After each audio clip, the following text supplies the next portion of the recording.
લાપાળિયા પાસે bike slip થતા યુવકનું મોત થયું છે। લીલિયા પાસે લક્ઝરી બસે બાઇકને ઠોકરે લેતા યુવકનું મોત। અમરેલી જિલ્લામાં 2 અકસ્માતમાં લોકોએ જીવ ગુમાવ્યો હતો। અમરેલીના લાપાળિયા નજીક બાઇક સ્લીપ થતા મોત થયું હતું, તો બીજી બાજુ લીલિયાના રેલવે ફાટક નજીક એસટી પિકઅપ પાસે લક્ઝરી બસે બાઇક ચાલકને ઠોકર મારતા મોત નીપજ્યું હતું। બંને ઘટનાઓને લઈને પોલીસે કાર્યવાહી હાથ ધરી હતી।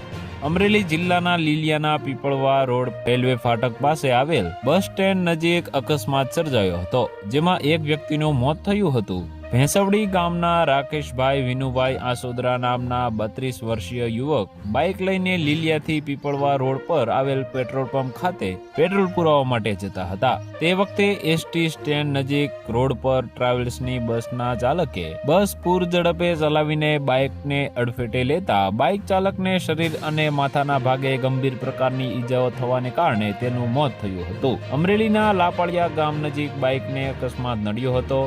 રેમતભાઈ ઇન્દ્રસિંહભાઈ મેડા નામનો 35 વર્ષીય મધ્યપ્રદેશનો પરપ્રાંતીય યુવક, જે હાલ અમરેલીના કેરિયા રોડ પરના ગનુભાઈ વઘાસિયાના ખેતરે રહેતો હતો। તો વધુ માહિતી મેળવવા માટે ચેનલ સાથે જોડાયેલા રહો। વિડીયો પસંદ આવે તો લાઈક કરી દેજો, ચેનલમાં નવા છો તો સબસ્ક્રાઇબ કરી દેજો।